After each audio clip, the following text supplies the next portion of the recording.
Hello and welcome back to the Surviving Nairobi Behavior series with your girl Sharon Lusambili, the great baby. This is a series that will be exploring behavioral patterns of Nairobi babe, living under compact circumstances. Under compact circumstances. I know you know what I mean by now. I know you know what I mean by now. And those who know me, and if you don't, you're about to find out that I have a mouth on me. So unfortunately, you're going to hear from me. Okay. Great. Before I get into it, I want to plug you an Airbnb where I'm shooting right now. Maskani. This is the Matt's Find Airbnb in Westlands. It has the best vibes. It's fully furnished, it's clean, it's well maintained, and it's available for booking. For inquiries and bookings, call, text, or WhatsApp 0727 901 253. Call, text, WhatsApp 0727 901 253. Tuna understandiana? Matt finds Airbnb, it's where it's at. I tell you for sure. Okay, let's get into it. So, at this moment where I am recording this video, I have terrible cramps. I know I don't look like it because we babes don't look like the things we go through, if you know what I mean. So I'm going through very, tough cramps. And I hadn't even planned on talking about this, but nimefika set nikaanza kuumwa na cramps, nikakumbuka kitu yenye cramps zishainifanyia. Nikasema wacha tu niwaambie initoke. Maybe uchungu itaisha nikiwaambia. So the story I was going to tell you today, I'm going to carry it forward. I just remembered there is a time in my life, I can't remember which year exactly this was. I was on my day two of my period, okay? So day 2 of my period for me personally usually is the roughest day of that week, of the period week. Sijui ni nini zinakuanga zimekusanyika huko ndani zinanihangaisha proper, like proper mhangaisho. So on this day it was all forces of the period fraternity had conjoined on that very day. Okay? Tumbo inauma, mgongo anauma, moods ni mbaya, sitaki kuongea, my sense of speech is gone. And hakuna kitu ina work, basically, hakuna kitu ina work. But then I was jobless, as I often am. Damn, compact circumstances gotta end. Okay, I was jobless at that certain time, and I had been writing so many emails to this particular guy who has a company that sells clothes, and I wanted to shoot for him some social media content, some reels, and marketing content here and there.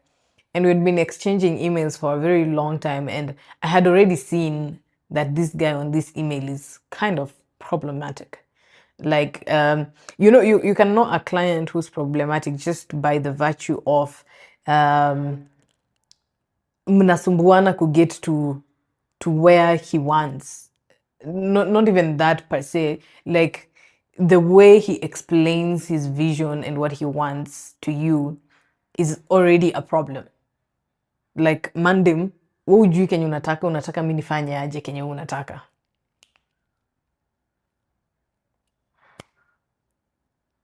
Take a moment. You don't know what you want, and you want me to do what you want for your brand. Tusaidiane vipi bana? Yeah? Tupatane wapi? So it's been a whole 2 weeks of exchanging emails, of trying to how do I put it, to fish for understanding of what this man demo wants for himself, so that I'm able to execute it for him, because that's what I do. Execute what you want as the client. In other situations, I am able to tell you, to pitch to you the things that I can do. But the moment that I do and you're not getting there, I don't know if you understand me. Like, my ideas are very straightforward.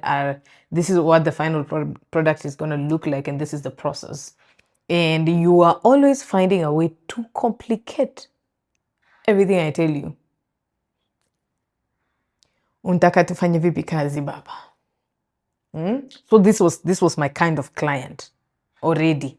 Yeah, this is where tulikuwa. This is where ambapo tupo already. So on this particular day that I'm talking about, day 2 of my period, finally the 2 days before, he says, let's meet up at Village Market, and finalize on this whole pre-production and conceptualization, so you can get on into the shooting. I'm like, yay. But at the back of my mind, I was just like, this guy he's so all over the place. Nothing might come out of this meeting.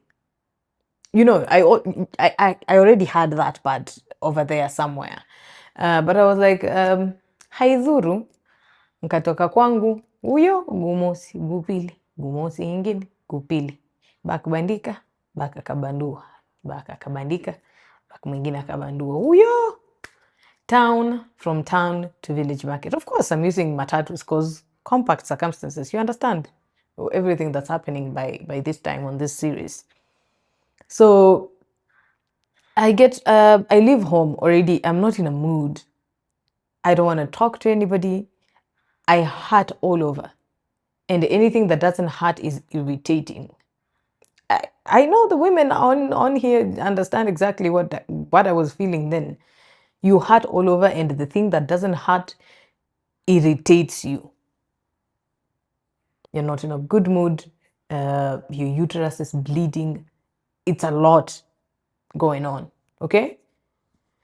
But now that I'm a mama, and mamas, we do this all the time, and I gotta get that paper at the end of the day, because easy compact circumstances will never get better if I don't, put my bakbandik and bakbandu out there, So I leave fast matatu from home to town. Everything is fine. In fact, it's perfect. You know why? I get the seat. You know how matatus are, like these big buses. Take an example, Super Metro, if you've been in Super Metros before. Dereva pale katikati, and then kuna kiti kingine hapa, and then there's a whole barricade, and then the rest of the peasants are sitting back there. Kwa nyuma. Yeah, like hawaonani na mwenye yuko huko mbele, mwenye ameshika ushukani hapo wa moti, vroom vroom vroom to where you're going. So I get the seat at the window, front left, all the way to front left. The lady that's sitting next to me, between me and the driver, has earphones on. And the driver, for some wild reason, this particular driver on this particular day is minding his own goddamn business. And that's fantastic. That's good for you. Because utakapo mbele kuna driver mwingine anataka kukuongelesha, anataka kupigia story vile hizi barabara zikuwa, vile amecram potholes zote kutoka town mpaka nyumbani, anataka kukuuliza kule unaishi. I'm like, boy, relax, take me out fast.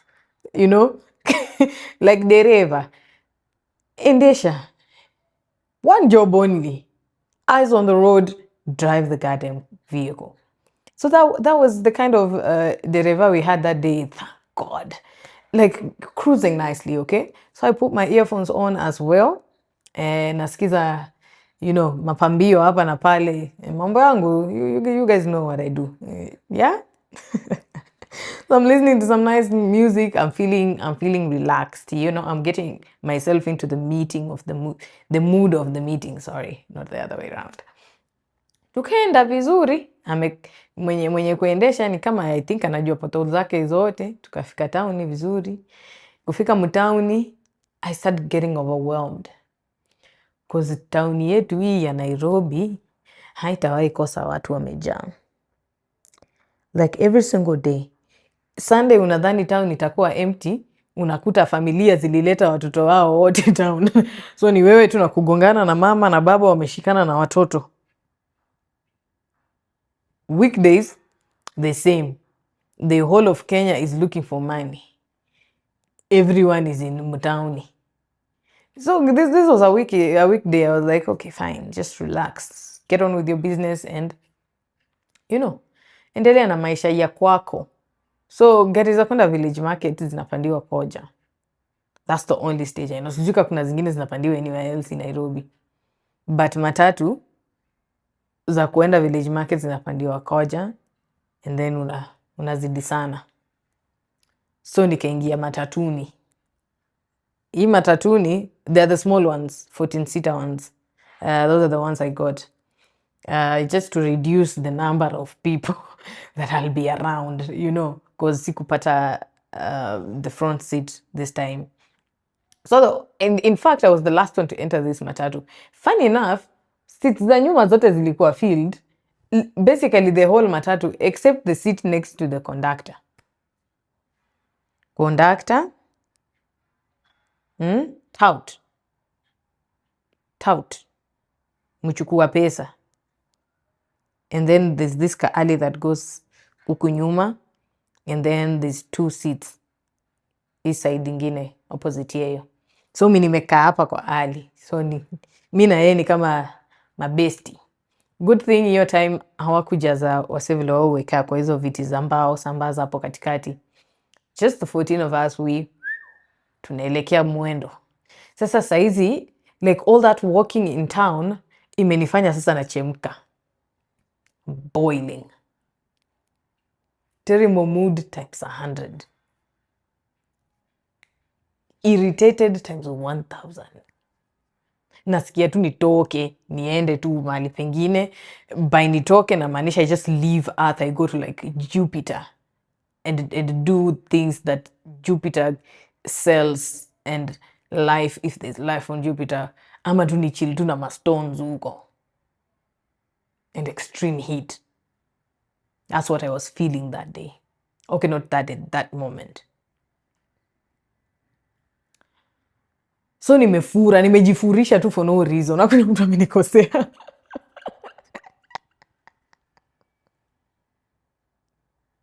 Hakuna mtu amenikosea, but nimejam deadly, okay? So niko na earphones zangu huko ndani. But it was still the era of paying with M-Pesa in the months. So I'm like, okay, great. I don't have to talk to anyone. I'll just, pay via M-Pesa. So we start going, nikaona tauta ameanza kuitisha wasi makaching, madolari. Conductor anataka kuchekeshewa kichele, nikasema bet, I got money, not a lot, but enough to get me where I'm going. So I head up, look for lipa na M-Pesa pochi number, nothing. I'm like, oh my God. Now I have to have a conversation with this guy and ask him for the number. And then, like it's like I'm already having this conversation in my head and I'm getting tired. I'm getting so tired. It's crazy. I'm like, I'm not going to do it. Not today, honey, I'm not going to do it. So what I did, I go to the M-Pesa toolkit thingy. I click on M-Pesa. I give to the guy the phone. Risky, but God take the wheel today. Is it Jesus or God? The guy that takes the wheel, take that wheel today. Okay? Because it's ikienda tunaenda pamoja. So I give the tout the phone. Uzuri ni ma3 ilikuwa inaenda. Like it was on the move. It was like not on a stage or in traffic where there's so many people. Like it was when I do the thing. Okay? So I give the tout the phone. He inputs my number. Oh, his number, sorry. He does the thing, inputs his number and the amount. And then he gives the phone back to me to put in the pin. I do the pin. He looks at me, he's like, so the AirPods that I had, the small ones you put inside your ears. And now that I have a lot of hair and I had let my hair down, they were covering the ears.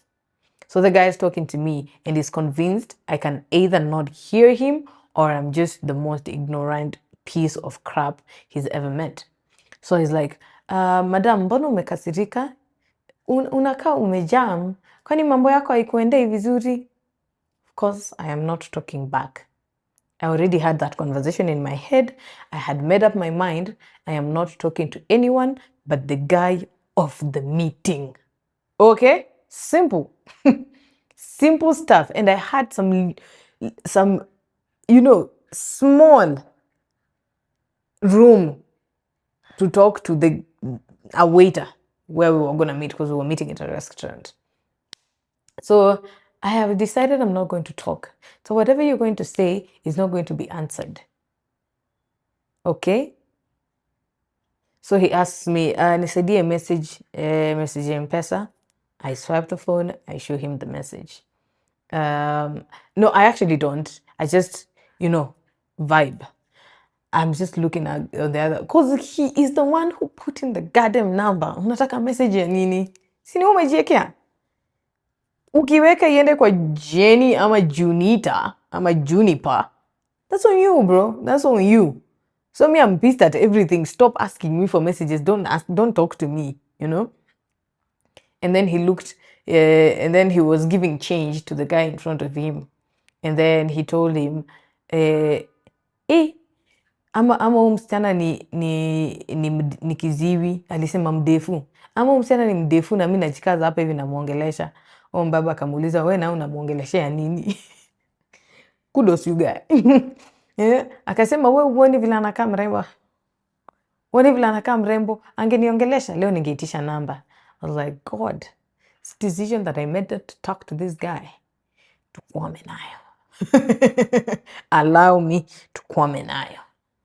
Okay, so we get close, and I want to tell this guy I need to get off Village Market. But this Monday has already set the mood for me because I'm deaf, winner.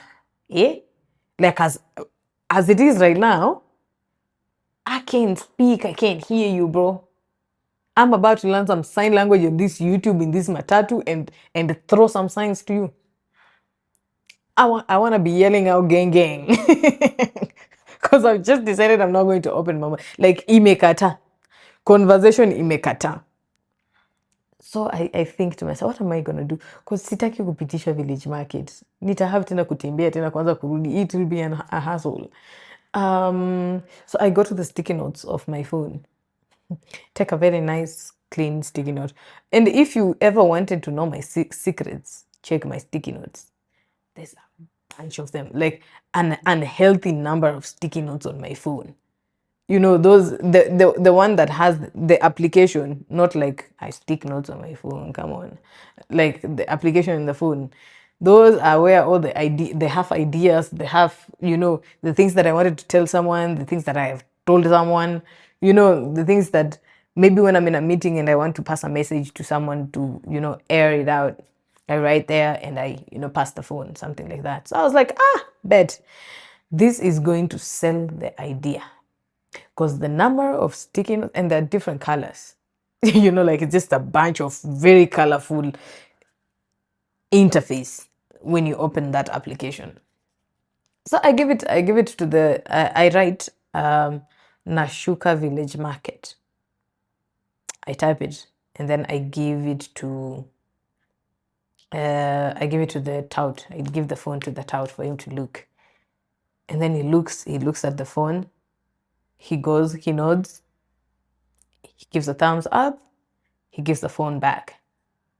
And then Dum Dum taps the guy in the front seat and goes, nilikuwa right. Udem ni mdefu. I'm like, that worked. But then the idiot goes to say the most outrageous thing that I've ever had. He's like, mi sikujua wadefu ni warembo hivyo. Ulikuwa unajua ni warembo aje? Ama ulikuwa unadhani wanakaa aje?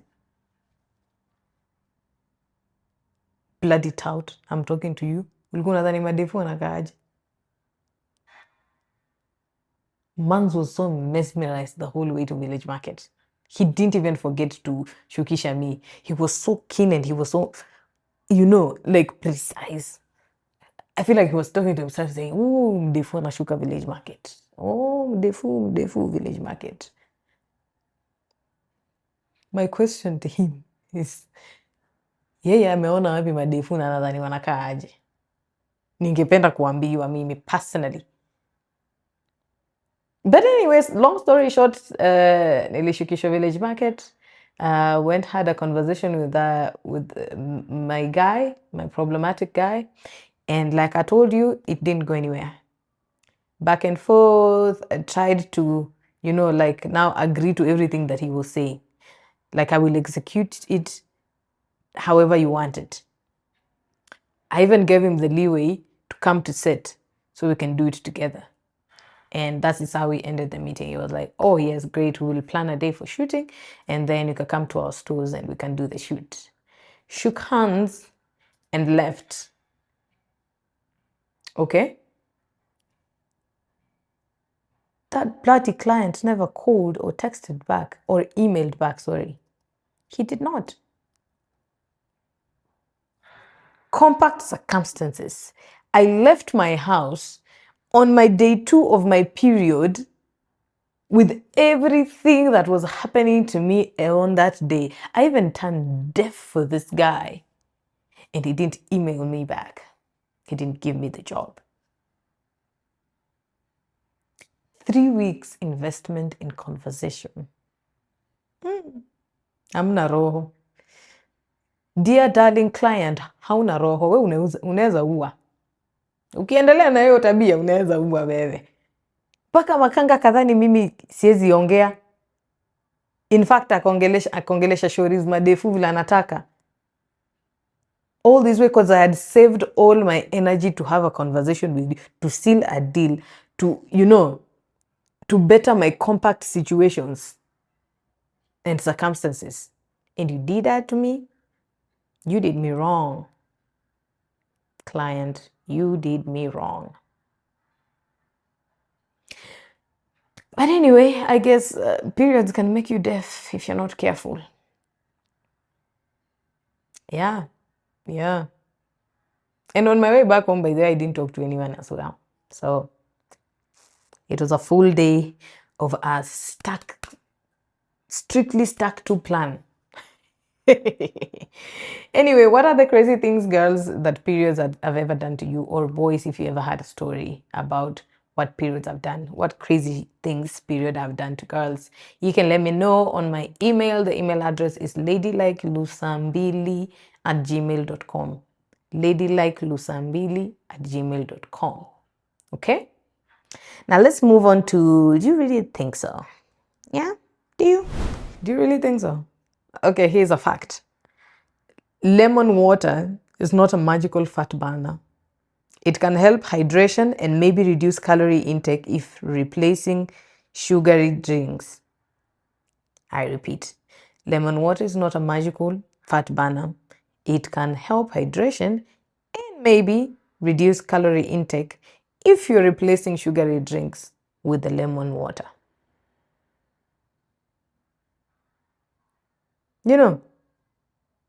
But you can continue squeezing fruit into water and just manifesting health. Manifest health. We see. But do you really think so? Unaweza ni show. Maybe you work. Mrs. Squeezing my fruits into water. But I should probably start, okay? So anyway, that's about it for today. And my grandmothers, both of them, may they continue resting in peace. Very good friends of mine. They've told me again to let you know that they would like for you to watch my content, to share the link to this video, to comment on this video. Don't wait until you meet me outside to tell me dope content. Well, you can, and it's really appreciated. but also comment on the video for engagement. Okay? Share, repost when you see this post on social media. Like and subscribe to my YouTube channel, Lusambili TV, and follow me on every social media platform at Lusambili TV. This has been the Surviving Nairobi Behavior by Sharon Lusambili, the great baby. Until next time, au revoir.